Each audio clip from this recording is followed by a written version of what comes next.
What's going on, gang? Zakk Wild here, and we're all doing the hang on the Does Metal Have Soul podcast.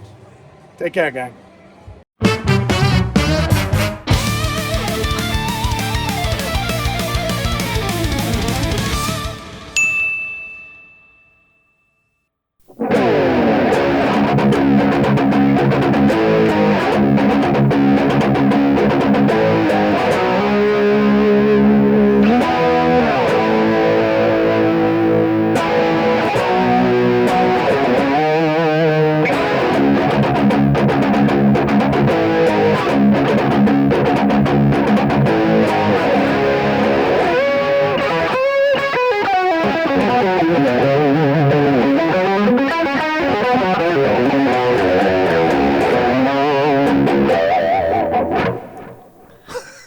Hello, everybody, and welcome back to ridiculous way to begin anything. I know, another episode of the Does Metal Have Soul podcast. I am one of your hosts, Mr. Levi Clay, and I am here with my phallic assistant. Phallic? Yeah, well, you said that your hat looks like a penis. It does look a little bit like a penis today.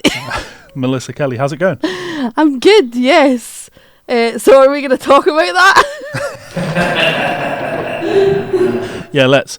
As I have the camera up. Oh, you nearly took me out. So we went to see Zakk Sabbath. We did. As you saw from the intro, we got to hang out with Zakk. Mm-hmm. He smelled of patchouli and mint. He smelled delicious. He played this guitar all night. Well, not all night. He played this guitar during the set, and we got to go home with it because that was part of our VIP experience. And there's actually, have I lost it? It's better not. I lost it. It's still there. There's a Zakk Wild hair still attached to the guitar. We have the technology to clone Zakk Wild.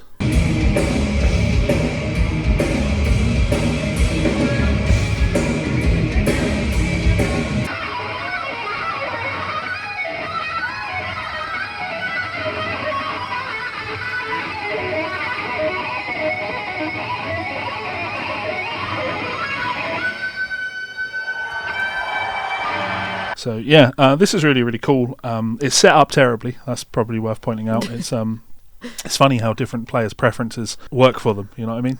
Well, one of the strings is buzzing. Yeah. I don't know if that's preference, but certainly I would be like, no, this guitar's buzzing. Yeah, quite a chunky neck on it, but it's one of those, isn't it? It's made in South Korea. It's I don't know what they retail for. You actually can't buy this one. This was a special finish just for the tour to go to the VIPs. I quite like the shape. This is the Barbarian, which is like SG inspired, but there's a couple of extra little points on it. If I spin it around, it's got a purple back on it, which is purple cool. rain. Sorry. Yeah. How was your experience of the night? What did you think? You almost took me out again. I thought that the meet and greet thing, I really enjoyed. Mm-hmm.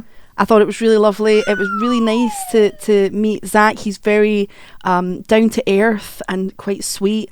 The band were very quiet, but still, again, very down to earth and nice. I'm sure, everyone's paying for VIP, so they're quite aware of that. But we've been to VIP stuff before where you don't even get to talk to any of the band. It's like, the fuck is this? This isn't VIP. So there was at least an attempt to be like, come and meet the band, come and say hello, let's get photographs, let's chat. So that bit I really enjoyed. The support was that band. I'll put the name of the band below. Lowen. Yeah, they were okay. No, they weren't. It was okay.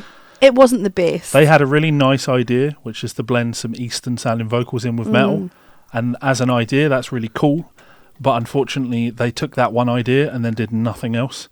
So she just wails the same stuff over everything, and it's like, no, you can do that and make a cool feature out of that, but it can't be the pie filling, if you like. It has to be the icing on top. Sure. Well, I mean, when she came out, she was in like full garb. She looked amazing. She had these really cool spiky things on the end of her fingers, and I was like, oh, we're in for it now. This looks like it's going to be fabulous.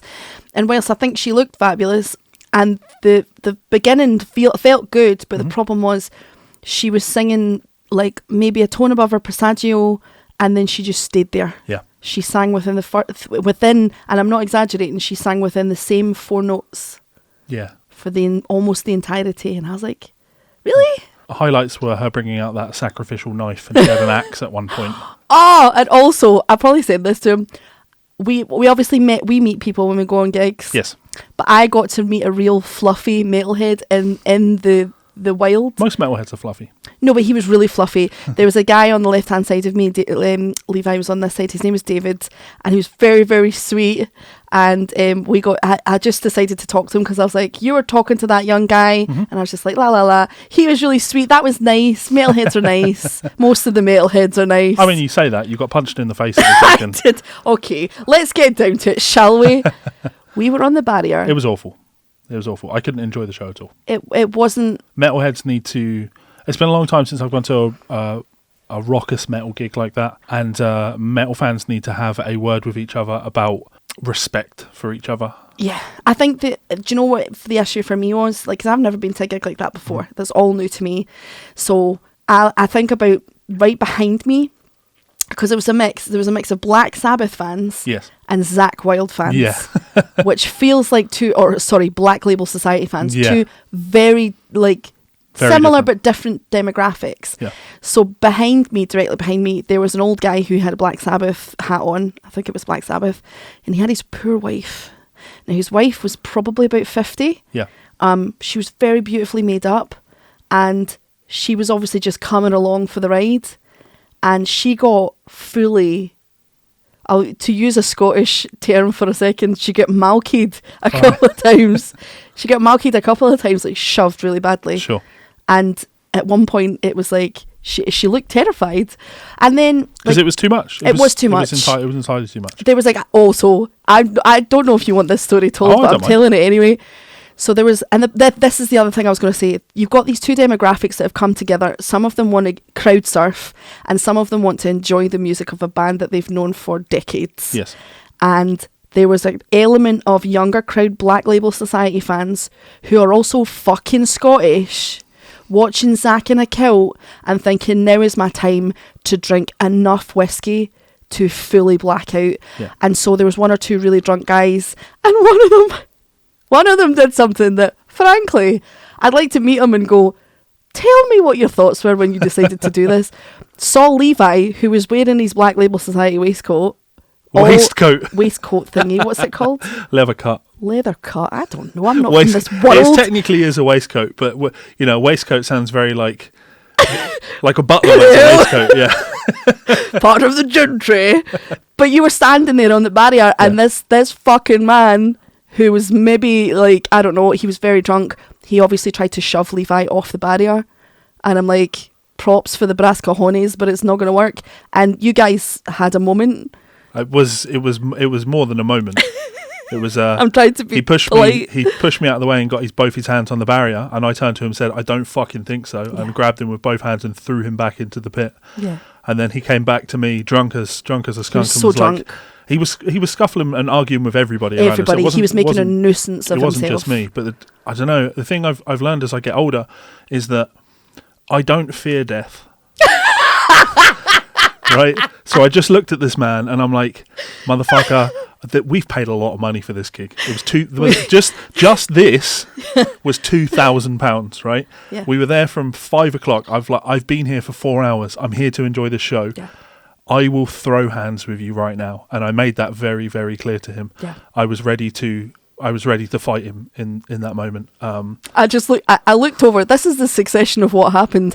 I knew something was going down, but I never want to step in because, of course, Levi is a much bigger human than me, and like I mean, whatever. But I looked round just in time to see Levi with his middle finger up in touching this man's nose with his middle finger. Yeah, because he was like, have you got a problem? Do you want to go? And I was like, mate. Literally like that. And then it only gets worse from there because Levi turned back to the barrier because the guy obviously shit his pants. I was like, I'm not feeling man enough. And he was flailing about drunk because he was and falling about because he'd been, and people were shoving. And he flailed over, and we're not on the right side, but he flailed over and he did this. He went, boosh, right in my eye. And of course, I'm a 38-year-old woman, everybody, okay? I haven't thrown hands with anyone in a very long time. In fact, I do have anger issues, but I control them incredibly well. But in that moment, I lost all grasp of civility of any kind, and I threw a fist at his ribs as hard as I possibly could. Yes, I am tiny, but you know what? Fists of fury. And then the bouncer came over. The security guy came over. And I thought he was going to go, I saw that, fucking get out. But he came over and he went, are you okay? And I was like, I'm fine. Fucking got me in the eye. Yeah. And my eye He got thrown out. He did get thrown He out. got It thrown was... out. I'm glad, all I can say is I'm glad that I didn't know. You didn't tell me you got hit in the face until after the No, gig. because I might be 5'9". Because I was ready to throw down at someone trying to get on in my space on the barrier. But if I'd found out that someone had hit you in the face, I would have fucked this guitar. I would have got thrown out of that venue. Yeah, well, I mean, he was very drunk. I'm sure it didn't put a crimp in his drunkenness, but he will have woken up the next day and been like, fuck, what have I done? Yeah. Been one of his many mystery bruises. Yeah, so my reflection on the gig was I couldn't enjoy myself, and the reason I couldn't enjoy myself is because I was on the barrier because I wanted to be up, be a part of the show.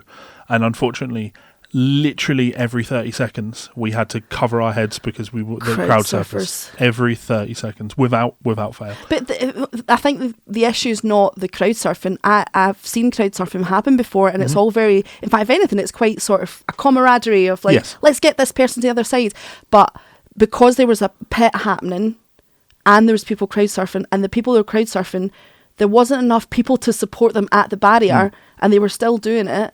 And no shade, no tea. I realise I'm a fat bitch, but one of them was about 300 pounds, and I'm like, boo, what are you doing? There's not enough people at the barrier for you to be doing this. Yeah, it's just a consideration thing. If you're going to crowd surf, it's a consent thing, I guess. It's like shitting yourself in public, like if everybody's okay with it, if everybody consents to it, then fine, right? But I've come here to enjoy music, not to get kicked in the head constantly, right? And I was wearing my professionally molded earplugs, like my ACS molded for my ears earplugs. They're like £120 or whatever, and one of them got kicked out of my head. And so I lost it. We found it at the end of the gig, and then I went to wear it at the next gig. The expensive part, the filter in the earplug had gone. So I've got to replace those earplugs, all because people can't respect other people's personal space. The worst of it is there was a chap behind me who had one of the cuts on, and it was a Black Label cut on, and he was starting the night, and everyone was shoving in it, but it was all very like, not consensual is the wrong word, but he was like getting in amongst it. And then at one point, one of the drunk guys with the long grey hair fully like sort of rounded his elbow, and then that guy fell into me, and I saw it because I saw a crowd person coming, and he's like, oh, I'm really, really sorry, because I think he realised he'd shoved me quite hard against the barrier. And I was like, it's fine, man, it's totally fine. Like, if stuff like that's going to happen, we're at a fucking gig, who cares? But it's the people who are going out of their way to hurt people, to cause fights, drunkenness. And that, the bouncer summed it up perfectly when we were leaving. The security guy, he was like, we were told this was a Zakk Sabbath gig, and that tonight it would be mostly an older crowd who are very compliant. And the security people were sweating with like having to drag people. And I think that I don't care how you want to enjoy your time at a gig. It's exactly how I feel about freedom of expression. Yeah, your right to wave your arms around stops at my face. I want you to go out and enjoy your life. Like, whatever it is, whatever your religious beliefs, political beliefs, I'm like pro-gay marriage, of course, pro-trans, of course. Like, go and live your life. Be whatever it is that you want to be. Do whatever it is that you want to do. But the second that it starts physically impacting me and stopping me doing the things that I want to do, we have a problem. And I just think for that reason, venues need to have an absolutely zero crowd surfing policy. Like, if you crowd surf, by all means, but you're going to get caught by security at the end of it, and you're going to get ejected, because the only people that enjoy crowd surfing are the people crowd surfing. Ain't nobody underneath them pushing along being like, oh, I'm having a fucking great time touching your ass. Well, there was a guy that was crowd surfing at one point, and as he was crowd surfing, he was obviously getting annoyed that he wasn't getting lifted up enough, so he was like punching down as he was crowd surfing. And it's like, I mean, I Charlie horsed him really bad as he was going by, because I was like, oh, we're not having this, mate, not having. But it's just like, what, the mentality is not there. Like, the people were too drunk. And I guess maybe, I mean, I'll never put that onto minimum wage workers, bar staff, security. These people are doing an amazing job, and they have not rewarded enough. But how the fuck are you getting yourself that drunk? 9 o'clock. They went on at 9 o'clock, and you are that miraculous. Jesus Christ. Yeah. So Ooh. the parts of the show that I could watch were cool, but Yeah, I feel like being a Debbie. We're being Debbie Downers. There was parts of it where I was like, only because it was, "Yay!" I was looking forward to the show, and I only got to see half of the show.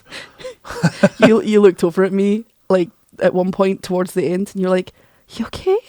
I looked at you constantly and thought, "Are you okay?" Because it's like I've done this before many, many, many times, and this is the first time you've ever done this.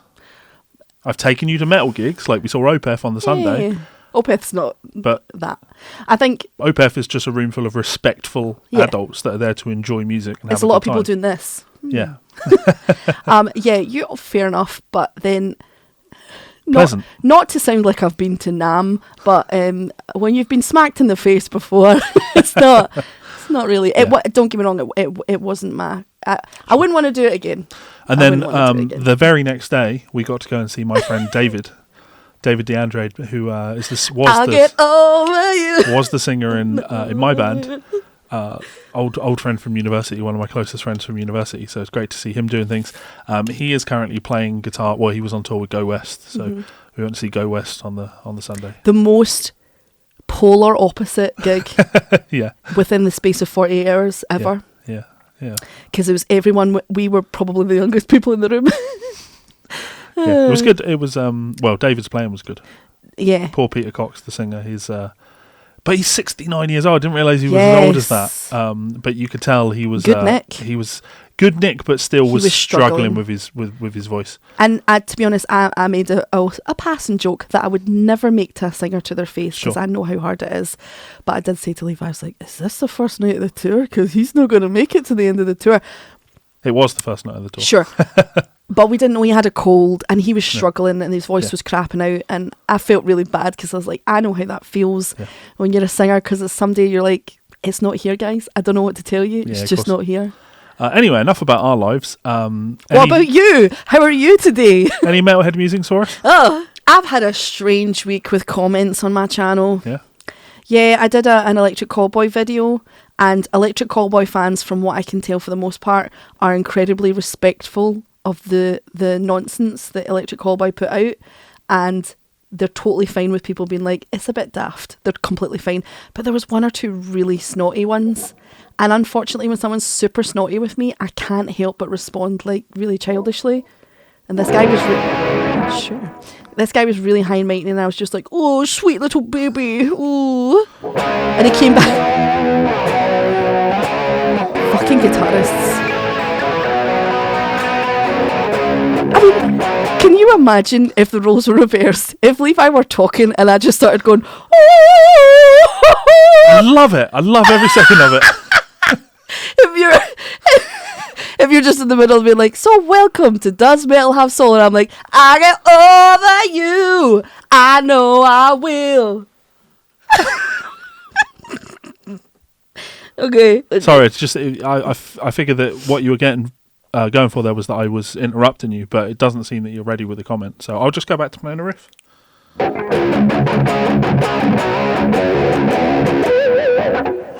Okay, this one's a very short, silly one, and the only reason I point out, and we've talked about it already, but it made me laugh so much, because I was like, what? Someone commented on our last podcast. Yes. Gummery. Yeah. Just talking, question mark? No thanks. Have a chat. Enjoy. Like, it's called a podcast. What did you... I mean, I'm sure you're actually being lovely, Gummery, but I was like, we're going to talk. It's going to happen. This one's for Gummery. Oh.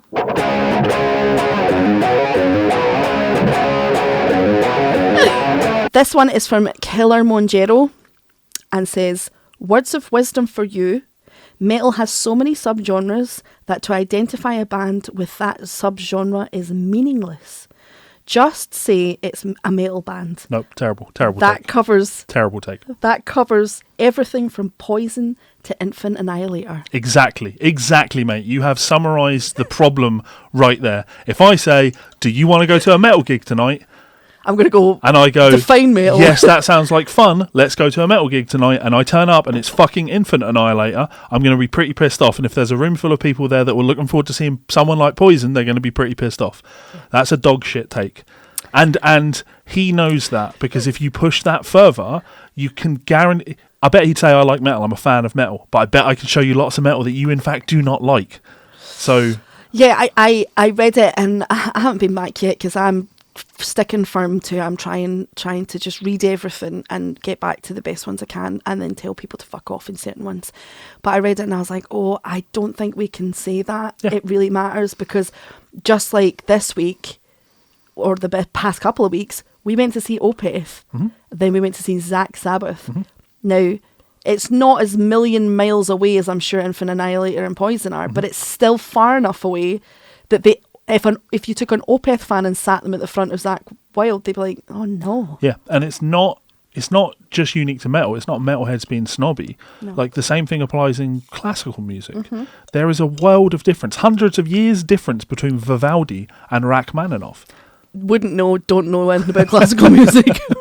So having broader terms, like we talk about Baroque music, classical era, Sure. the Romantic era, modern era, you go further back than that as well, and you just have different areas of a genre of music, and it's very helpful to have labels like this, not so you can put things in a box, but so you can market things. Yeah. And marketing is incredibly important, because if whenever bands came out, they were just like, we're a metal band. Like, oh, fantastic. What the fuck has that told me? Nothing. You've told me nothing. It's a meaningless label. It means nothing. We didn't get to talk about it last week, but we didn't buy tickets for Megadeth and Disturbed. Yeah, and Disturbed and Megadeth. I'd be surprised, actually. It's a very strange billing, Disturbed and Megadeth together on the same bill, because I can't imagine Megadeth fans are big Disturbed fans, and I can't imagine Disturbed fans are Megadeth fans. I wouldn't have thought so. I mean, I haven't listened to an absolute buttload of Megadeth and Disturbed, but what I have listened to suggests that the people who would enjoy Disturbed would tend to be people who listened to The Sound of Silence once and decided they liked it, and then actual people that really enjoyed their vibe. Yeah. And then Megadeth fans are more into like political statement and harmonic richness. And wild thrash solos. And I say, people can't... I'm not saying people don't like both of those bands, because I do, in fact, like both of those bands. Yeah. But they're very different vibes, and Yeah, I don't think they fit on the bill together. Yeah. Like, I was amazed to see Disturbed were headlining that, because to me, Megadeth are like peak. So Megadeth's like as good as it gets. Sure. They're going to be a high energy show, and then Disturbed are going to come on and what? Like, You couldn't take me anyway, yeah. because I would have to stand there when Disturbed are on and go, boo! You did that at Brad. Boo! You did that at Brad Paisley. I did do that at Brad Paisley. I will boo. Like, I fully endorse the old timey behaviour of booing. I've been booed before. Yeah. Suck it up, Hazel. Yeah. We should have been booed last night. No, actually, that's not true. We couldn't be booed. We should have been 'cause booed last night. No one was listening. Oh, last night was a fucking nightmare. It was. Well, I feel like whenever we come on this now, it's like, so we were gigging, it was a shit show. It was a shit show. It was a shit show. It was one of those where neither of us could hear each other. The PA in that place is crapping out. We had no on-stage monitors, so we're just trying to hear ourselves through the speakers that the audience are hearing, but the audience didn't want to hear us, so they were just talking as loudly as possible. It's like, oh, we can hear nothing. Great. This just, I'll do a Mel. It was like riding a horse towards a burning stable. Yeah. I also, like, it's one of those ones where, so I've got partial hearing loss in my left ear, and so there's been times where I've been working in bands, like when I was working in the Crows for like 5 years, I had to get to a point, because no venue had any in-ear stuff, that I had to learn if I was in the right key by the vibration coming through the stage or the mic stand from the bass guitar, which sounds fucking mental, but it's You're like mostly Daredevil. kind of, but it's mostly doable. It's not bulletproof, but it's mostly doable. I couldn't even do stuff like that in that setting, Yeah. which when you think about it is bananas. We're not even a big ass band. We're just in a venue that's very like quiet and laid back, and these people were literally like weren't even saying words. One Yeah. of them didn't say words. One of them just screamed at one point. Yeah. Maybe we're just old. Maybe between just Zakk. Maybe and- we're just shit. That's not up for question. Yeah. Well, people keep paying us to do what it is that we do, so Listen, I don't even care if we are shit. we're going to keep doing it. Who's going to stop me? You? Maybe. I'll fight you. Okay, do you have any news stories for me? Oh, yeah, I do. I obviously sent you some news stories. I'll start by giving some news. Oh, okay. Brent Hines has left Mastodon. Oh, you motherfucker. Was that one of your gonna news be mine, stories? Yeah. Oh, there we go. Nice. Sorry, I didn't mean to call you a motherfucker. I just got very excited that we were Brent synchronicity on Hines that. has left Mastodon. I just went to look for my screenshotted stuff, and it's just Wes Borland. Yeah. Oh, I fucking love Wes Borland. Brent Hines has left Mastodon. Yeah. I wanted to be a little bit more prepared for this, but it's been a really busy couple of days. Yeah, I'm pretty sure that, especially through the pandemic era, Brent was constantly talking about how Mastodon don't make him any money. What? Yeah, constantly talking about how Mastodon don't make money. It doesn't surprise me. Yeah. That's so sad. Yeah. Okay, so the actual article that I've got, which is from Metal Sucks, says, "Holy shit, man. Colour me insanely surprised because I never would have thought in a million years that Mastodon would see any of their members leave the band, yet here we are. Just minutes ago, Mastodon took to social media to announce the guitarist and vocalist, Brent Hines, and the band mutually agreed to part ways. Yeah. Now all of the dudes in Mastodon to quit. Hines would have been the last. He famously said that he hated heavy metal and didn't want to be in a metal band, Yeah. and wanted Mastodon to not be so metal." Yeah. Which I didn't know, and I was like, oh wow, okay. In a statement provided by the band, it seems both parties were okay with the situation. Yeah. The statement was, "Friends and fans, after 25 monumental years together, Mastodon and Brent Hines have mutually decided to part ways. We're deeply proud and beyond grateful for the music and history we've shared, and we wish him nothing but success and happiness in the future. We are still very inspired and excited to show up for fans in this next chapter of Mastodon. As we move forward, all 2025 touring plans will remain intact. We look forward to seeing you on the road, Mastodon." So they're looking for a new guitarist. I'll do it. I'll do it. I'm a bit of a basher, but I've got a good attitude. She smiles everywhere she goes. She just bitches about it afterwards. Here's the thing. Being in a band where you slowly start to hate the music is completely understandable. Yeah. Especially something like that guy said. All metal's metal. Subgenres don't exist. Especially in a band that's going in a metal direction that doesn't actually gel with what you want to create. Yeah. And I can imagine that would be a horrible situation to be in. Especially if you're not making any money. I mean, I think he was being hyperbolic, and I think I see. I think his position was more like, we don't make the money that I think we should be making. Oh, so he's a crybaby bitch with a big bank balance. Well, that's the question, isn't it? We don't know how big the bank balance is. I'm watching you, Brent. You know, if he's making 50 grand a year and he's complaining, then maybe fair play. If he's making 250 grand a year and is saying we just don't make any money, then yeah, all right, cry baby bitch. But I always loved Brent Hines. I think he has a cool vibe to his playing. He is a very not metal guitar player in a metal band, and that's always been really cool to me. So. Yeah, I mean, I've only done 2 Mastodon tracks on the channel, and I enjoyed them both. I'm not wild about the way they mix their tracks, but in general, I thought the songs were really good, and the music videos that went with them were actually really great as well. Yeah. So that's a real shame. High Road in particular, banging music video. Yeah. I like Motherload as well. I think it was High Road I did, actually. It was quite a while ago. All right, what else you got for me? Okay, hold on to your hats, kids, because Ghosts have unveiled the new Papa V Perpetua Badass Look, detailed new album Skeletor, and streamed sanitized. Nope, satanized. Which is funny because as a metal band Ghost are about as sanitized as it comes. Fuck you! I fucking love Ghost. I I'm know you sorry. I was unsure if I wanted to actually come out the closet and tell people, but the closet is made of glass. Well, you know, there's no such thing as subgenres. Subgenres are stupid, so you should just come out as a Ghost fan. It is a rock band. It is a rock band. It's not a metal band. I know I'm not the person who should be sitting here to go, it's not real metal. I'm not being like that. You know what I mean? But it's actually interesting that you say that, because I think that your opinion is definitely valued because you don't have a horse in the race. Some people say that's not real metal, and the reason they say things like that is because they're trying to protect the thing that they love. Mm-hmm. But you're not actually trying to do that. You're trying to understand and categorize things. Yeah. And I don't think they are, but that's not... I think what they're trying to do is very reminiscent of Alice Cooper and stuff like that. Yes. And I respect it. I can hear it in their music, and I think it should be music that's celebrated, and I think their music's good. Also, there's no such thing as subgenres in metal. That's just stupid. Also, did you know there's only one type of spider? Did you know? Only one. I love that you were always in your brain cooking that up, and then you thought, I know, spiders. Oh no, I've got lots of these. They're just going to keep coming over the podcast. Go give me another keep one. Highlighting. No. Okay. It's like burping in your ear. It's got to come out of the blue. Oh, nothing will make me more fun. If anybody ever meets me in public, well, if we built a rapport first, if you want to be like, oh, Melissa, quick, I need to tell you something, then burp in my ear, I'll never stop laughing. Can I tell you a secret? Yeah. No. It doesn't work unless it's in your ear. So yeah, the article just goes on to talk about it. It's nothing that a lot of people don't already know. You're very excited though. I'm very excited for the new album. I like a lot of great metal, but I also like a lot of great metal and campy Ghost. rock. Yeah.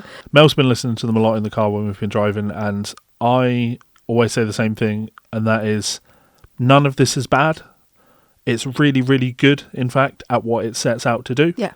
But what they're setting out to do just doesn't excite me. So I'm really glad they exist, and I'm glad so many people love them, but it doesn't do much for me.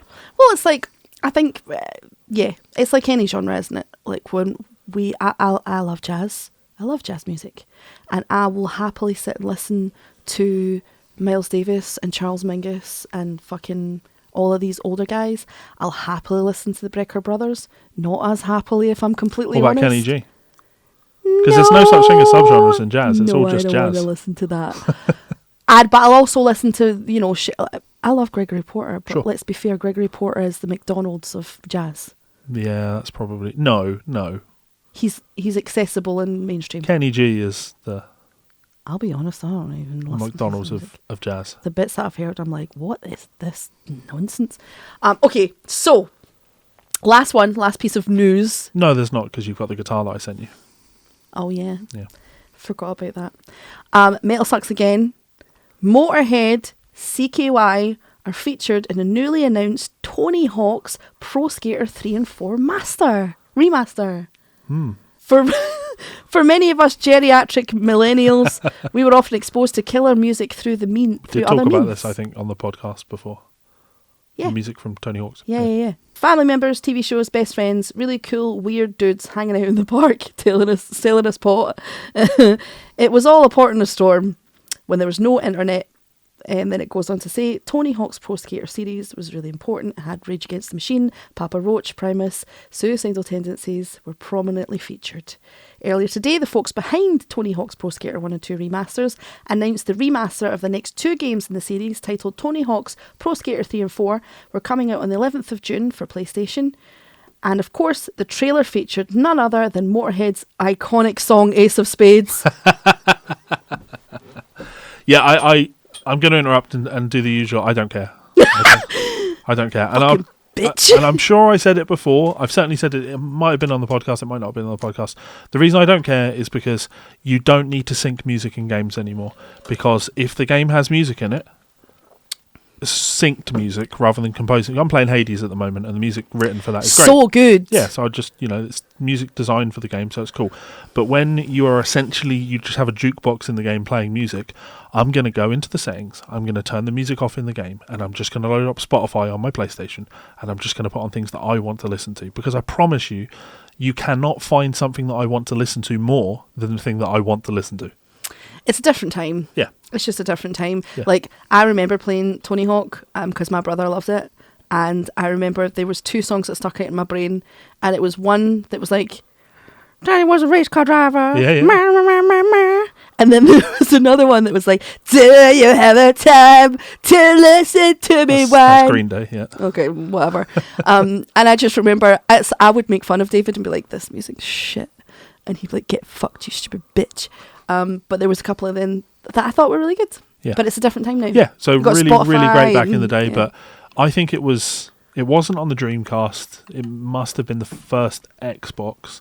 I remember you could put your CDs into it, and you could rip your music to it and save your music to the console. That's so cool. And then you could play that music in games. That was 20-something years ago,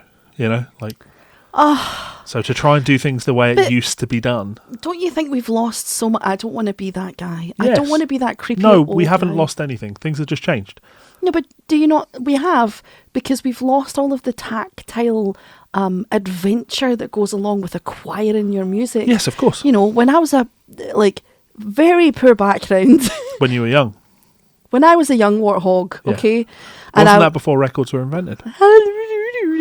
You would know. Mel would just walk 28 miles down to the local store to buy herself a wax cylinder of her favourite Joplin. You owe Jesus £3. Joplin's just classical music, so... But you'd go on a little mission. You get your friends to help burn music onto CDs. I did have cassette tapes. I am that fucking old. I had Janet Jackson's "If," which is a vastly inappropriate song for a fucking 9-year-old to be singing. It's about blowjobs. But I was in my room living my best life, and it's only a little adventure. We don't have that now. Kids now are just like, I'll just go online. I'll just go on Spotify. You don't know. You don't know what it's like to sit with the recorder and wait for the fucking radio guy to stop talking. Well, I agree with everything you're saying, but I also just think that... No, I also just think that change is change. Change is inevitable. Yeah. Things change, and you lose things when things change, but you also gain things when change happens. I loved the weekly trip that I would get to make to Ipswich, and I would use the money that I had made on a paper round to go and buy a CD. And I would listen to that CD, and that was all I had. And I just listened to that CD over and over, and it was great. But you bet your ass if you had have gone back to Levi and said, "Oh, see this one CD you've bought, and you've had to give everything you've had to work all week in order to buy this one CD." In actual fact, you don't have to have just one. You can have anything. You can listen to anything you want from any place in the world. Little unsigned bands. I've made friends with musicians that were unsigned bands and are now big bands, and I made friends with them when they were unsigned bands, on the other side of the world. That's cool. You just couldn't do that back in the day. So there's when you say it like that, I think about, I did the exact same thing. I had a job in a little summer cafe thing, and I was too young to make any of the coffee or anything. I just had to be a busboy style thing. What was the first CD you ever bought? I know what mine is, and it's hella embarrassing. I don't remember. Do you know what mine? Oh, no. No, actually, so I didn't. I remember going into, it would have been Virgin Megastores, and I went in to buy an album, and then I had this genius idea that I got better value for my money if I just bought loads of singles, because remember you could buy singles on CD as well? And some albums, like CDs, used to be like 20 quid. So I bought a bunch of singles, and I enjoyed the fact that I bought a bunch of singles because they had B-sides on them, and some of those B-sides weren't actually on the albums, right? As would happen, to encourage people to buy singles. So I think I went in and I bought, it would have been maybe Linkin Park's In the End and In Me's Crushed Like Fruit. Oh, see, that's quite, that's quite, not cool. It's not cool, but it's definitely, how old were you? 14, maybe? Sure. 12, 14, 13. Even then, Richie Rich over here just buying singles. My first one, I'd saved up all my money. I still remember it now. I got it from HMV. In Princes Street in Edinburgh. It was $3.99. Was it called HMV, or was it His Master's Voice back then? I'm literally 2 years older than you stupid bitch. Yeah, but 200 years is a lot, Dracula over here. Oh, I wish I was Dracula. No, it was Run DMC and Jam Master Jay. Yeah. It's Like That remix. Oh, wow. Yeah. That was my very first CD. I really liked hip hop. I listened to Cypress Hill when I was 12, and it wasn't okay. There was no censorship in my house because my parents weren't there. It didn't have any effect on me. Nice.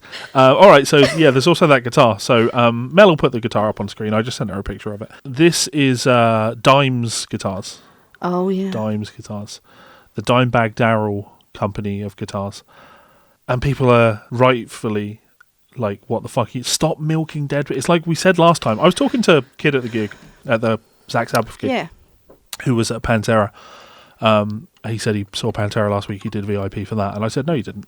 And he said, yeah, no, I did. And I was like, no, you didn't. And he said, I promise you I was there. I was like, no, you don't understand me. You might have been there, but you didn't see Pantera because Pantera don't exist anymore.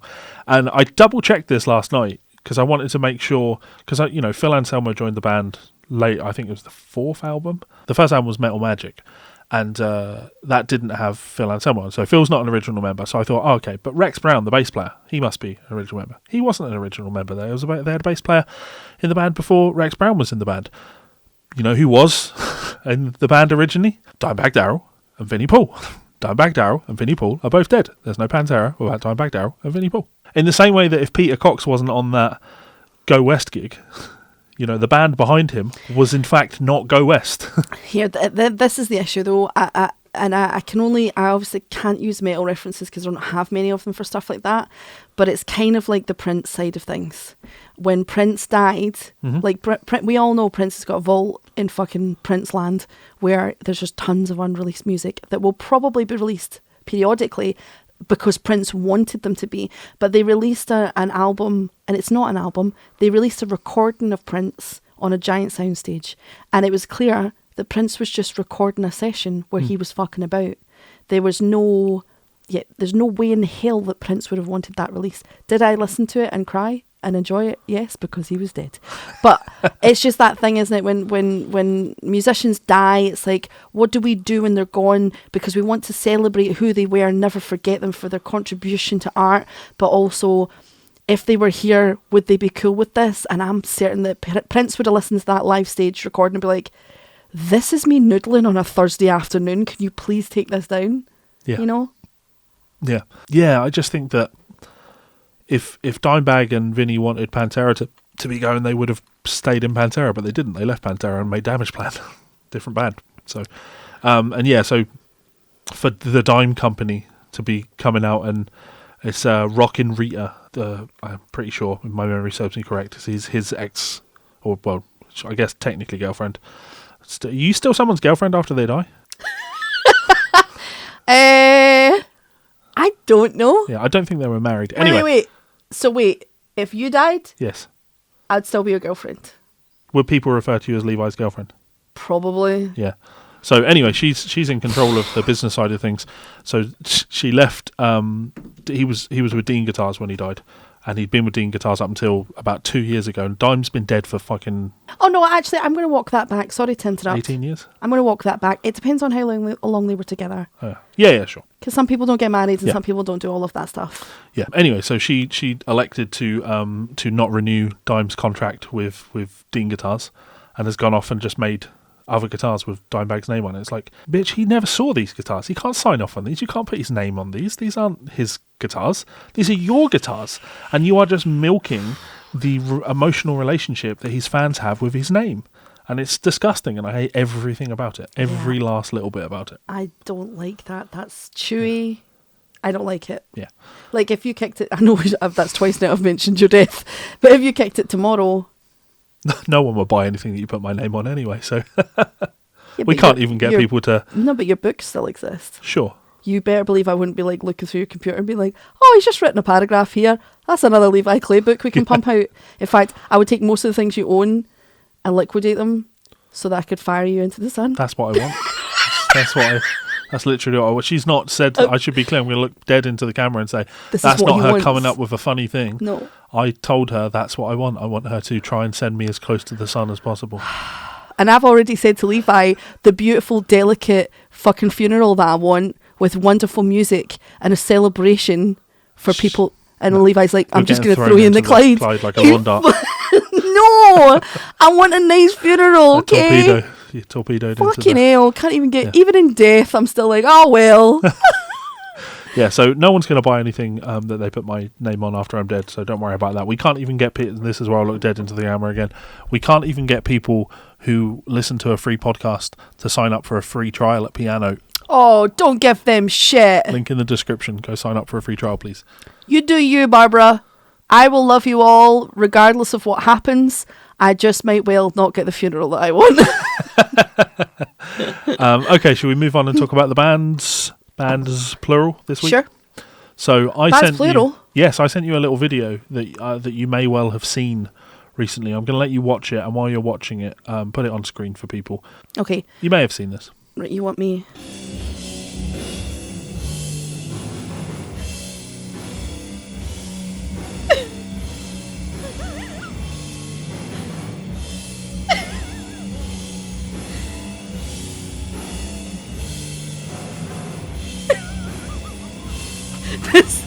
You like that? This is me having a panic attack in public.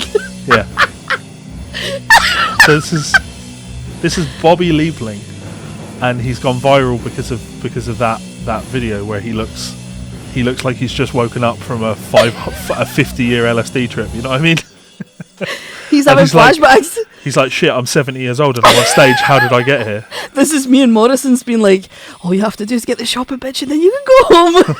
Having a panic attack. Yeah, so Bobby is from the band Pentagram, and I thought it would be cool to talk about the band Pentagram. Pentagram? Yeah, so the plan was, of course, to talk Rainbow this week, and we will be doing that. We're absolutely going to be doing that.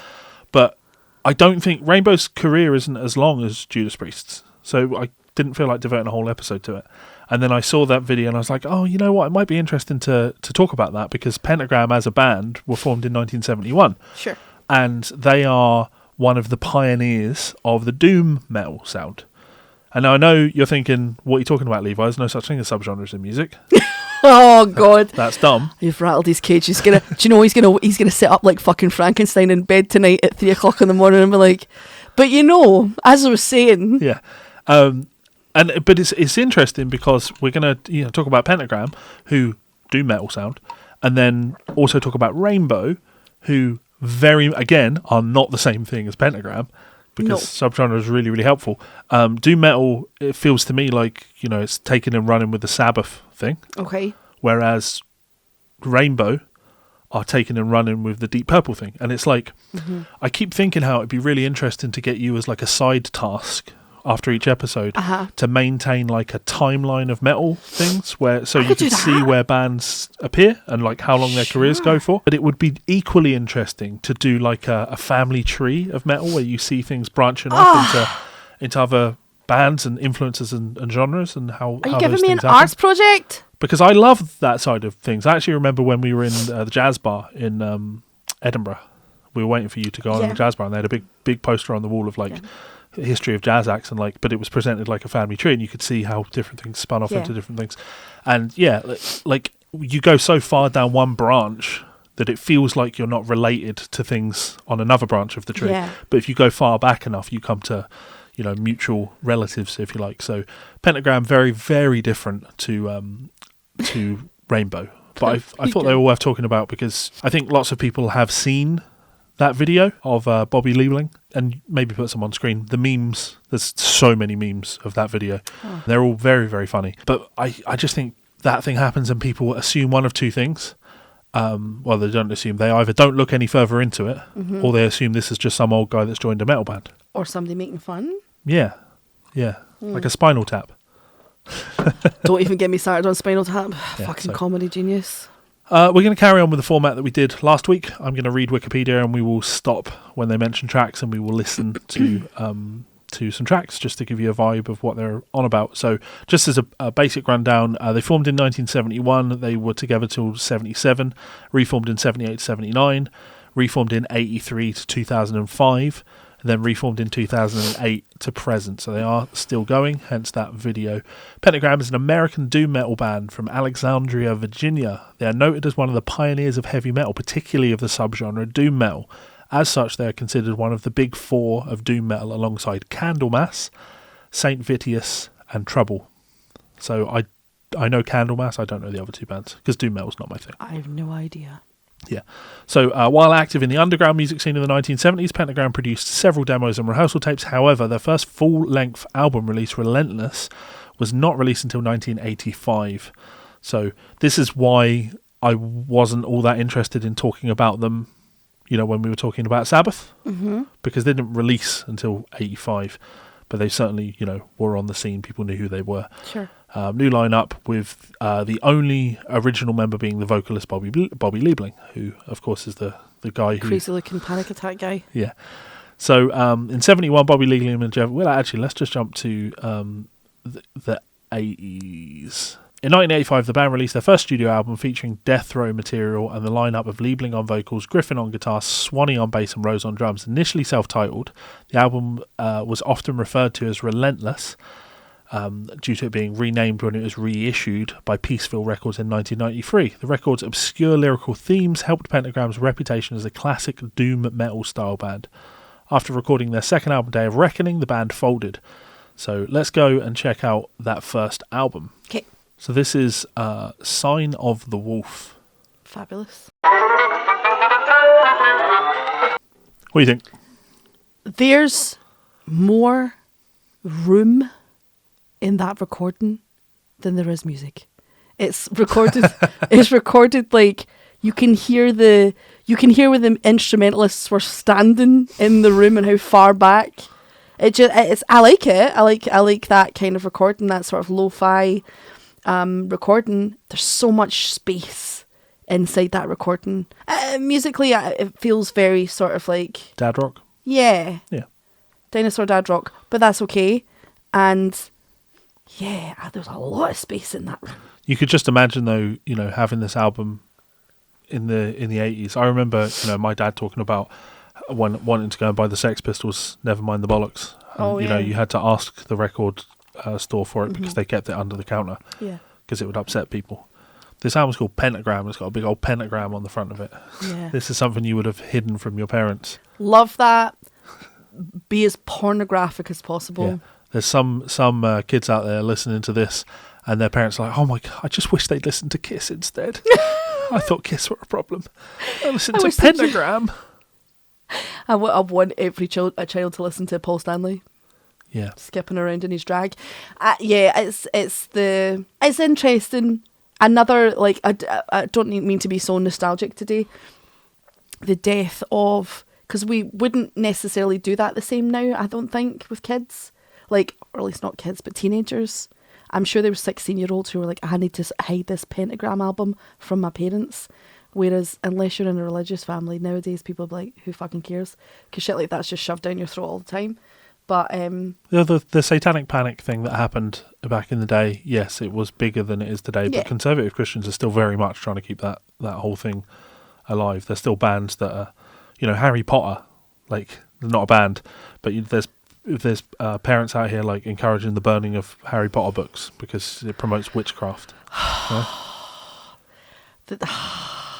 know. The layers of stupidity in that, I can't even begin. I know. I can't fathom the idea of trying to stop people from reading a book because you're so devoted to a book that you literally haven't read. And they're both about wizards. Come on. They're both about secret magic wizards. Yeah. The only time you've read that book is when you sat in a room and had a man read it to you, like... Read it to you and do nothing else if you're fucking lucky. Yeah. Yeah, I mean... Yeah, Dinosaur Dad Rock, I enjoy it. Yeah, it's got that sludgier sound to it. The doom metal thing is like, it's quite upbeat. It's that was upbeat, but it's, I guess to me it's like if I put on one of their newer tunes. Newer tunes? Yeah, because they're still active, right? Oh yeah, 2008 till present. They put out an album this year. God bless them. Yeah. So if let's have a listen to Lady Heroin. Where's that? Oh, there. Yeah, let's do Lady Heroin. You picked it. Here you go. His vocals sound fucking terrible. Yeah. Whoo. But of course, before everyone gets excited about Liebling, let's briefly talk about his arrest. So, I saw something and I was like, ugh. April 2017, the band announced it would play several East Coast dates without Liebling as a trio. Griffin on vocals, Julian Campbell. Singer was arrested and arraigned on charges of first-degree assault and vulnerable adult abuse with physical injury. In October that year, Liebling pleaded guilty to abuse and neglect of a vulnerable adult custodian and was sentenced to 18 months at the Montgomery County Detention Center. Jesus. Yeah. Jesus Christ. Yeah. I'm not entirely sure what that means, you know what I mean? It sounds sort of vulnerable. Very serious. Well, there's no mention of sexual assault, but who knows? As a mercy, Jesus. Well, that's all you can hope for with rockers, fucking hell. I saw Ronnie Radke coming out this week and, trying to get people to turn on Anthony Kiedis. Like, we all know Anthony Kiedis is a pedo, or was a pedo. No, had sex with underage people. So that's not an opinion. That's a fact that he's stated in his own books. In his books. Yeah. In his books, he's literally writing it down and going, "Hey, everybody, I'm a paedophile. Yes. How about them apples?" Yes, but Ronnie Radke trying to turn people against him is like, motherfucker, like, you don't have a squeaky clean record yourself, sir, and drawing attention to someone else being a shithead is not going to divert it away from the fact that you're a shithead. Absolutely, and it's also like just pack it in. Like, we all understand as human beings that paedophilia is wrong, and for you to come out here and be like, well, that's like completely unacceptable, man. It's like, duh, you dumb bitch. Yeah. Nobody's sitting there going, well, hang on just a second there. Okay, let's talk about Rainbow. Yay! So Rainbow, also known as Ritchie Blackmore's Rainbow or Blackmore's Rainbow, are a British rock band formed in Hartford in 1975 by Ritchie Blackmore. Established in the aftermath of Blackmore's first departure from Deep Purple, they originally featured 4 members of the American rock band Elf, including their singer, Ronnie James Dio. But after their self-titled debut album, Blackmore fired these members, except Dio.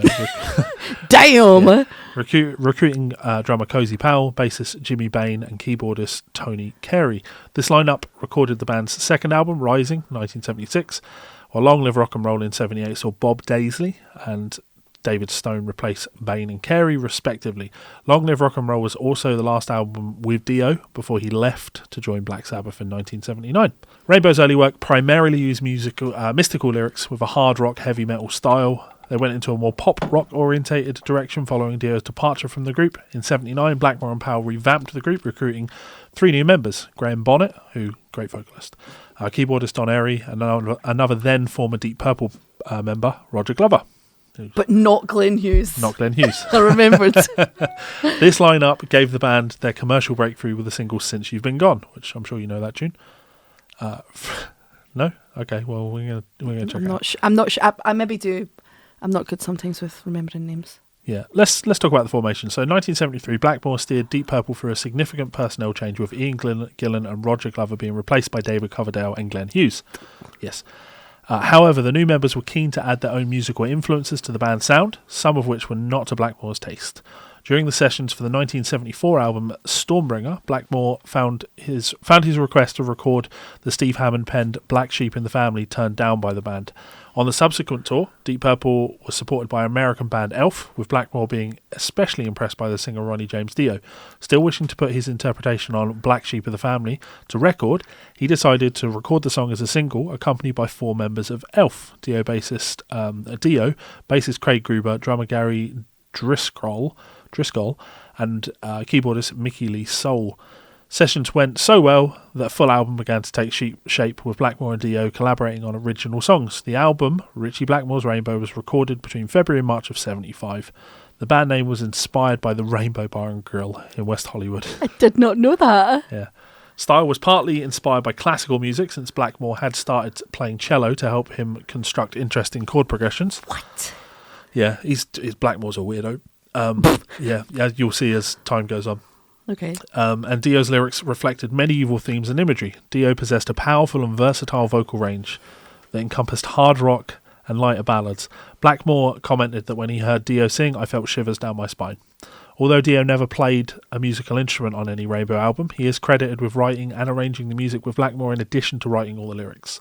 Blackmore and Dio also found a common ground in their sense of humour. The band said that the singer was my opportunity to show my wares. Again, I thank Ritchie for all of the time. Ritchie Blackmore is the one who gave me the opportunity to show what I was worth. Following the positive experience of recording with Dio, Blackmore decided to leave Deep Purple, playing his last show with them in Paris in April 75. The album met a positive critical reception, was a top 20 UK and 30 US hit. Blackmore's departure from Deep Purple was announced on the 21st of June. You want to go and check out some of the record? Yeah. I want to listen to Dio doing that part that he does at the start of the Tenacious D movie. I'm kidding. Sort of. So we have to check out Man on the Silver Mountain, which was the opening track. We'll check out 3 tracks on the album: Man on the Silver Mountain, Catch the Rainbow, and Temple of the King. Okay, so this is Man on the Silver Mountain. Okay. What do you think? Totally different from Pentagram, right? Oh my god, so different. Rock. Sure. I think that the music side of that was completely listenable. Yep. And interesting, and had a groove. But all of it in my mind is playing second fiddle to Dio, because if you took Dio out of that song, if you took Dio out and you just put in another very competent singer. Well, we're going to see that as we listen to more Rainbow, because they have different singers. It's not going to be the same. All right, here's Catch the Rainbow. Yeah, he's just got such a great tone. Any soul music in there? I feel like I want to say Teddy Pendergrass. Because, there's no such thing as metal and rock and soul. There's no such thing as genres. It's just music. Subgenres are just stupid. Let it go! Yeah, again, Dio's got such a wonderful tone. Hearing him do his own harmonies as well is always fun. And it's the colour with which he can sing with. So he can do all of the very squall. And I use the word squall because we talked about it on the channel before. The difference between distorted fry vocals and squall is quite different. Squall tends to be used in things like gospel music. Yep. And it's far more thick in its texture. And when I hear Dio doing, Holy Diver and shit like that, I hear squall. I don't hear the fry that we've come to associate with metal and things like that. And it's just so wonderful. I hear a little bit of Teddy Pendergrass when he's singing, but I'll listen to more and I'll probably think of... Oh, that was so nice. Yeah. Yeah, the harmonies, the lyrics were very nice as well. What did you think? Yeah, I mean, I find rainbows, I know where they go. I know the direction that they head in, and I know where Blackmore goes. I didn't realise he was in here with us. I was so confused there for a second Yeah. when you were like, I know where Rainbow goes, and I was like... Murder. They killed everybody. Sorry, they played Hitler's wedding. So, yeah, no, I know where they go. I know what direction everybody. So it's interesting to hear it. I know, we're about to talk about it, right? So after the release of Long Live Rock and Roll and its extensive world tour in '78, so there was another album after this, Blackmore decided that he wanted to take the band in a new, more mainstream direction, away from the sword and sorcery themes. Dio did not agree with this change and left the band. Now that is funny to me because Ritchie Blackmore now is his band for as long as I've played the guitar has been a band called Blackmore's Night, and they are like a Renaissance band. Like he plays Fucking lute. hell, Ritchie Blackmore. Yeah. I feel like he'd be a real pain in the arse. Yeah, by all accounts, real pain in the ass. So, in a 1979 interview with Sounds, Blackmore said, "If they were good enough, they'd still be in the band. I'm not putting down the other musicians who were in the band, but no one has ever left Rainbow. It's a fact. Not a confrontation. Well, you just didn't quite make it. You'll have to do other things. Ronnie was a very good singer. I still like him, but he was becoming very lackadaisical. I'm sure if he were here now, he would argue the point, but the fact is, Ronnie was not contributing what he should have done, and he knows that. For the last 2 years, I would have put down a riff, the progressions, given him the basic melody, and he would write the lyrics. I found that in the past year, he wasn't really doing that. He was bitching about the fact that it was Ritchie Blackmore's Rainbow, and I'm going, look, I've tried after 3 years to make it just Rainbow, not my Rainbow." I'm sorry, Ritchie Blackmore, you have revealed your hand. Yeah. He was a pain in the arse. Yeah, a massive egotist. When people leave the band, we don't give too many reasons because we don't want to hinder their career. But if someone's not pulling their weight, then I will not put up with someone who's second rate. I'm not going to jump on stage and say, "It's all right, ladies and gentlemen. I know they're not very good, but they are my friends like most bands do." A couple of people in the band were taking quite a few drugs and consequently were falling asleep while they were playing because they'd been partying all night. I gave them the sack. It's incredible how those people react. They say, "How dare he do that to me?" What? Just... Well, I know you have experience in... Oh, like, don't even get me fucking started. Like, yeah, I've my main band, and I don't mind saying it here because none of them will ever watch my channel, and none of them, I think, would be offended because the one or two of them that's apologised to me since have grown up by about 10 years.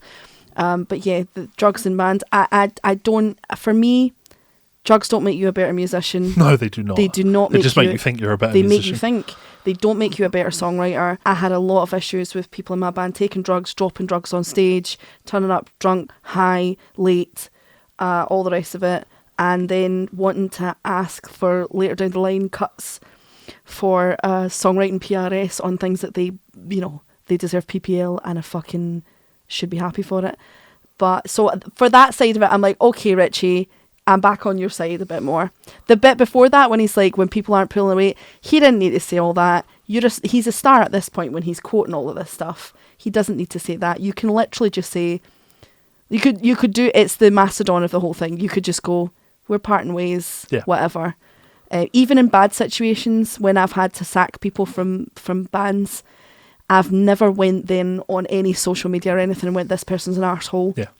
I've just went, oh, it didn't work out. And that's Ritchie that. Blackmore has a reputation of being a fucking ridiculous egotist That makes sense. who nobody really wants to work with. And there's a reason he's thought of very highly for what he did when he was younger, but then I think his ego got the better of him. Yeah. And to say someone like Ronnie James Dio wasn't pulling his weight, like, Yeah, I don't believe that I don't believe that for a minute. I've also seen like there's old footage of like recording sessions and just recordings from inside studio when Dio was working with Richie Blackmore, and from the way that Dio talks and the way that he carries himself, I just don't believe that as a singer who plays no instrument would behave that way. I just don't. And I know singers get a bad rap, and some of them absolutely deserve it. But no, and not just because I love Dio, I don't believe any of that. He would also go on and do Sabbath for a long time and pull his weight there, and then go on and have a very successful solo career, very influential solo career,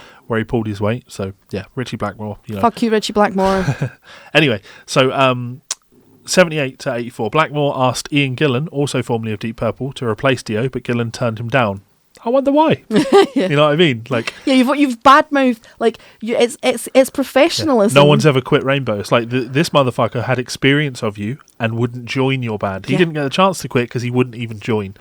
There's literally, and you guys will all know it who are watching. If you're doing professional music in any capacity, if you're good at your instrument and you turn up and you're respectful of everyone, you will always get hired over someone who's more talented than you, who's a pain in the arse, because nobody wants to work with a pain in the arse. Yeah.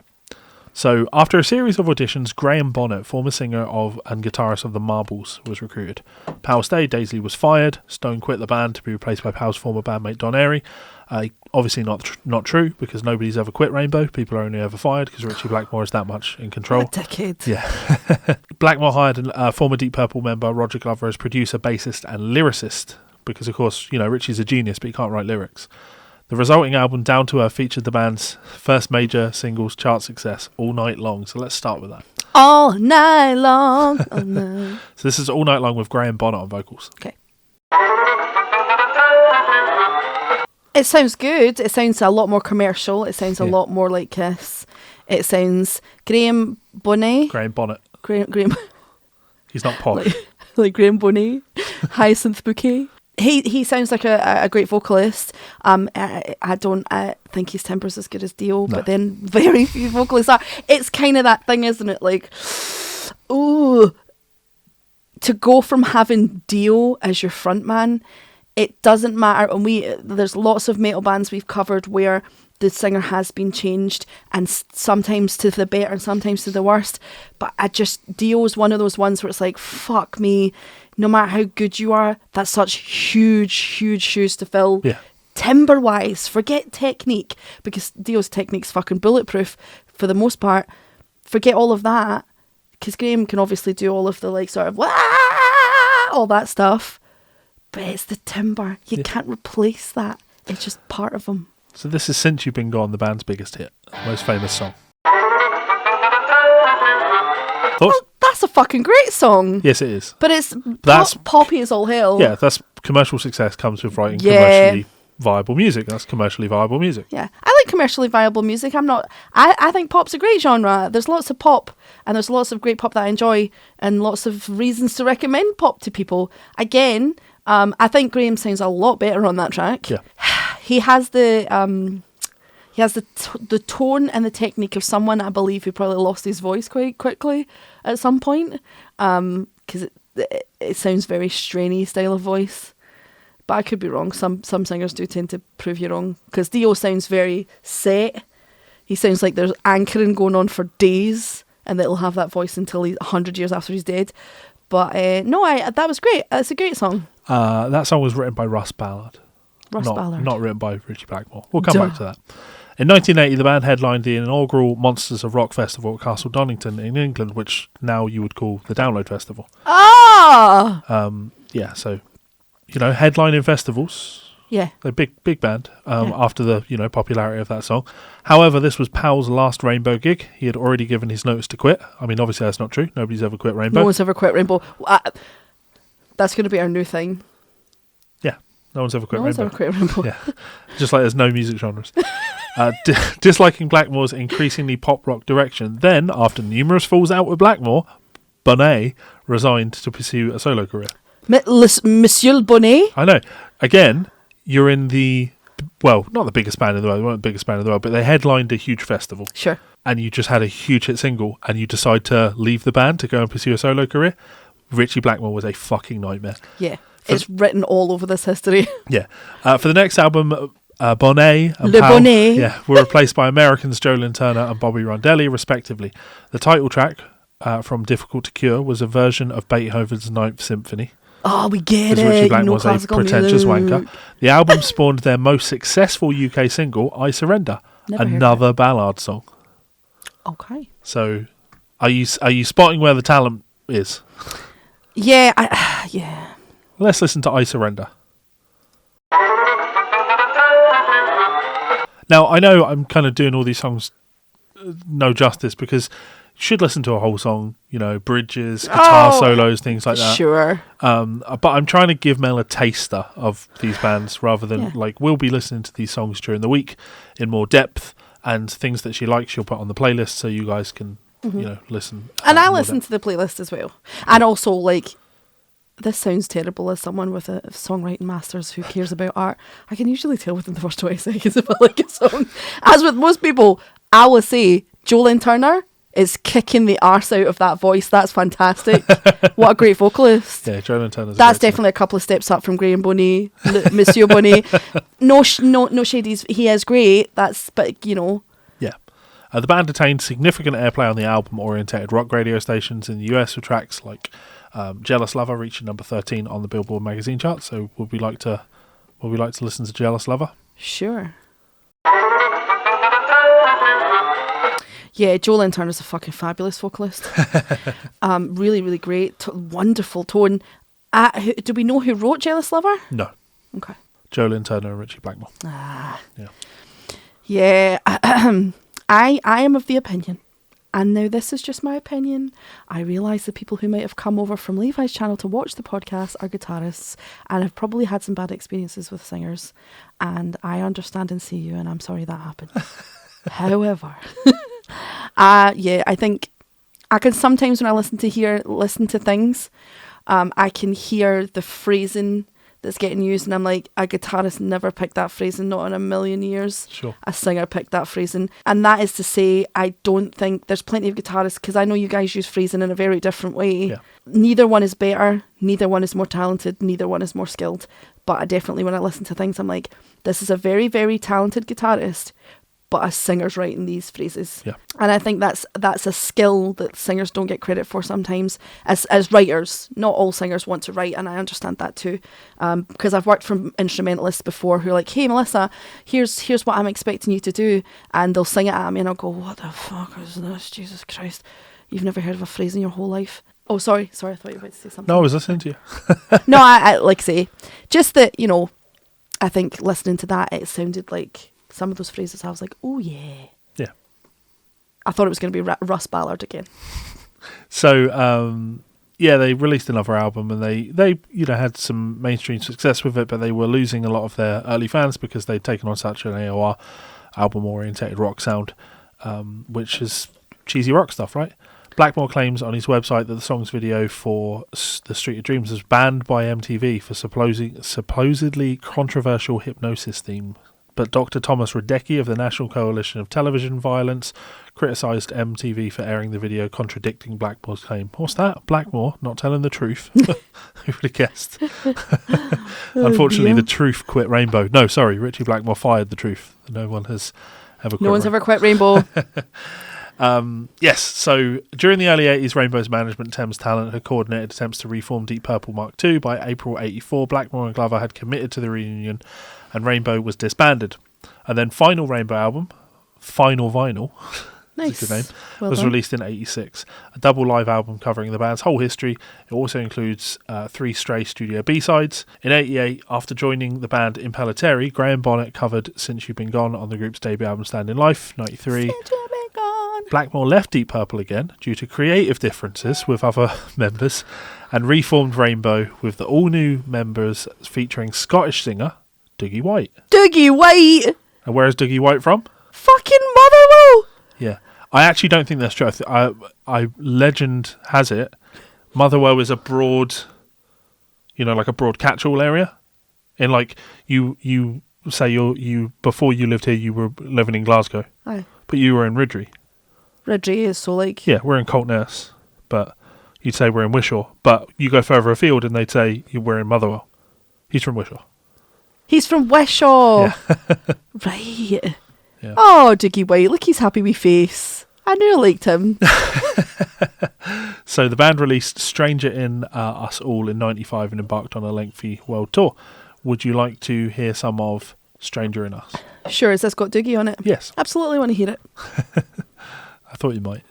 Like, I feel like Scotland has some really fantastic singers who've ended up in places like rock. Mm-hmm.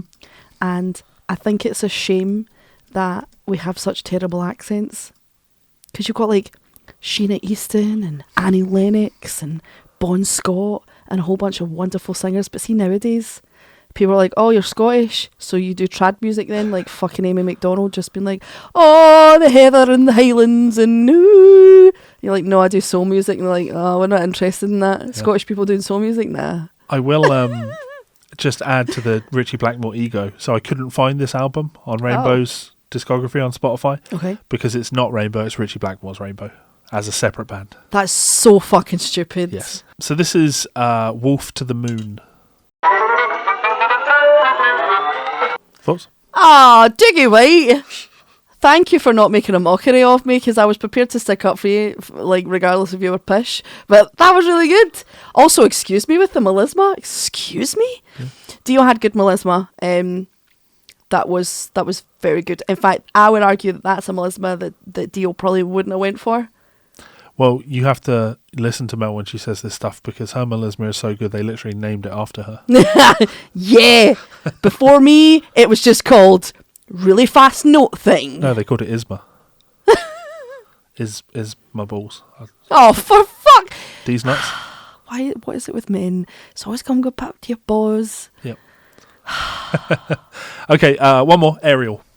So this is the most popular tune from the record, and this definitely has a metal vibe to it. This, you know what I mean, because it's the drums, isn't it? You have like really aggressive drums, and it feels metal. But the riff, it's not chordal; it's single note riff type things, which always feels metally to me.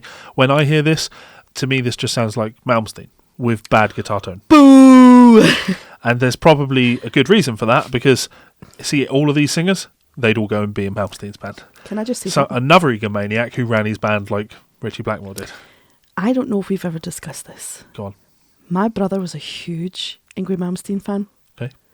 And he had a lot of his albums. Right. And he would copy trying to play them.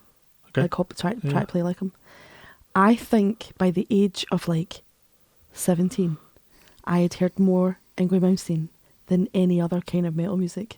That was the majority.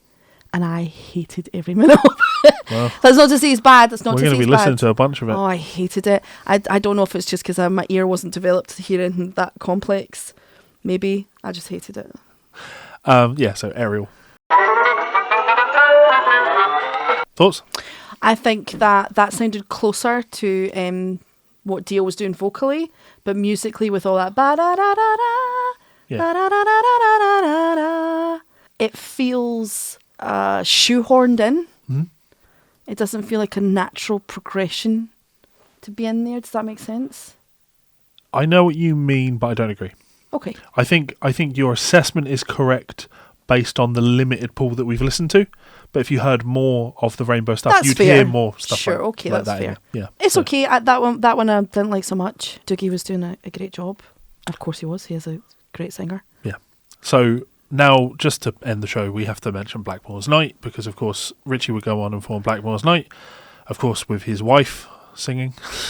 Who they've painted to look like Stevie Nicks in this fucking header. She is currently in Rainbow as well, because Rainbow are still technically an active band. Just to be clear, one of the singers that Ritchie Blackmore can get to work with him is his wife. Yes. And it looks like they don't actually have a vocalist currently. They have a guitarist, backing vocalist, keyboard, bass, backing vocals and drums. Anyway, so he would go on and do Blackmore's Night with his wife, and yeah, it sounds like this.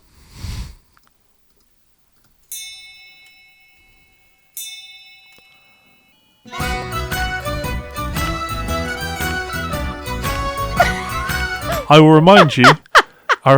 He got rid of Ronnie James Dio because he didn't like the swords and sorcery thing. It's Under a Violet Moon. Fucking shut up.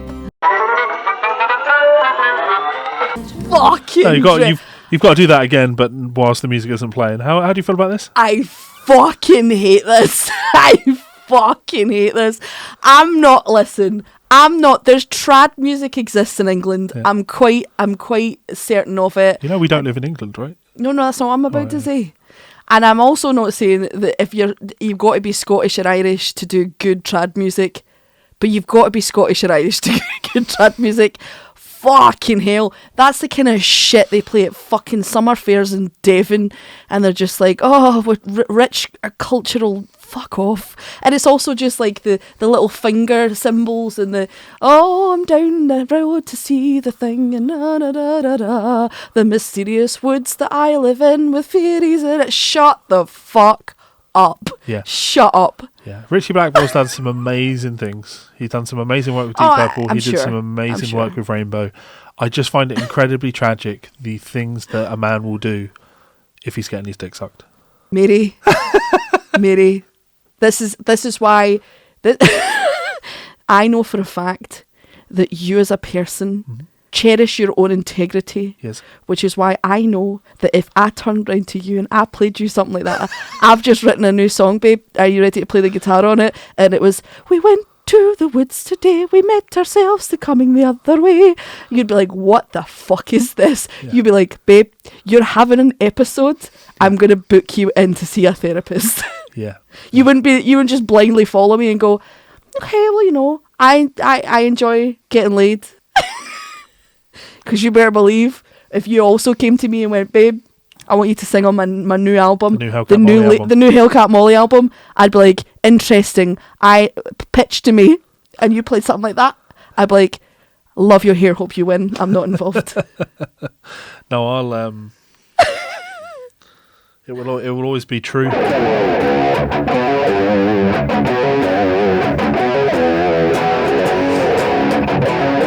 that a song?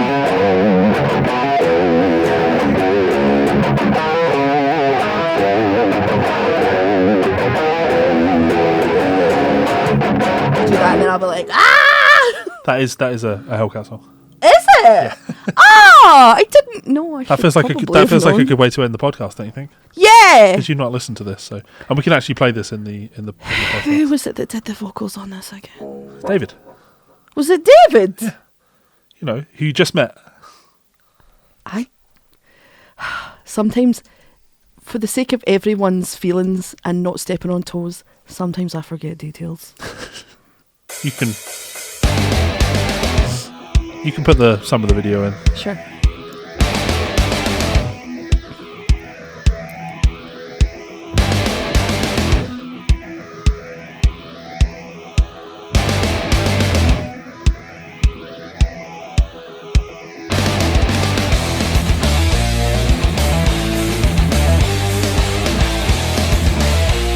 Look at this big sexy bastard!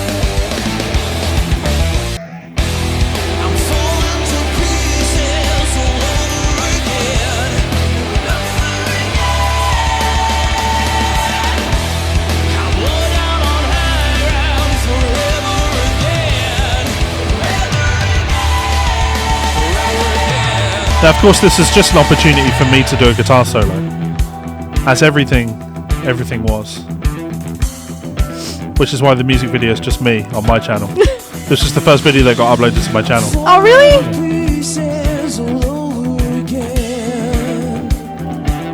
Yeah, David should sing like that. I can't play like this anymore, unfortunately. Great vibrato coming up, though.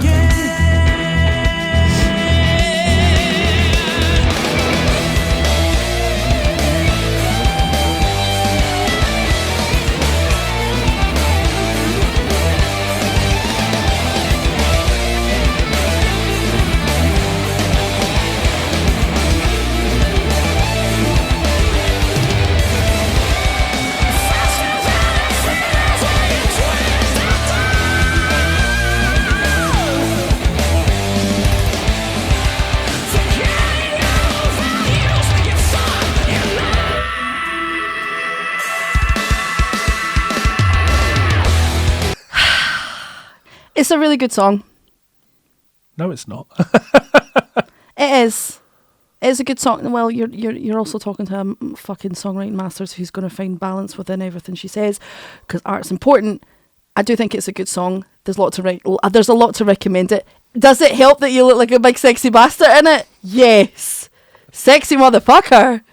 But also the mix is wrong, and How? the vocals are too far back. The whole thing's too loud. Yeah, and But that was the thing back then. Everything. listen, I got to be support loud. it.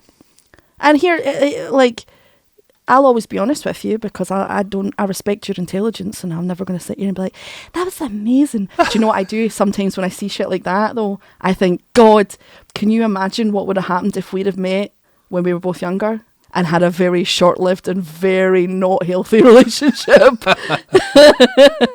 My anger issues could never. Yeah. Thankfully, I never turned out to be a Richie Blackmore, firing people left, right, and centre. So, I mean, I did fire a lot of people.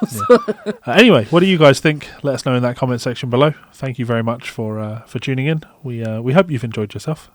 Yes, as always, links in the description for the playlist that you can listen to. I also just put stuff in there that's like my music. I got a very lovely email. I forgot to mention that. I got a very lovely email from Ashan. I think I've said that right, Ashan. I'm so sorry if I've said it wrong. Who shared some of their music with me, but also they've been very complimentary about some of my music that they enjoyed. I know there's not going to be stuff in there for everybody that, you know, you want to enjoy. But yeah, it was really lovely. So don't forget to send me messages. And if you have your own music, I will always want to hear it. You say that now, but you know when you wake up and you got 100 emails of people being like, "Can you check out my new song?" Nobody's going to do that to me. Nobody's going to do that to me, because what I'm actually asking for is vulnerability. But when they do that, you know what you'll say back to them? What? Until next time. Suck a bag of Richards!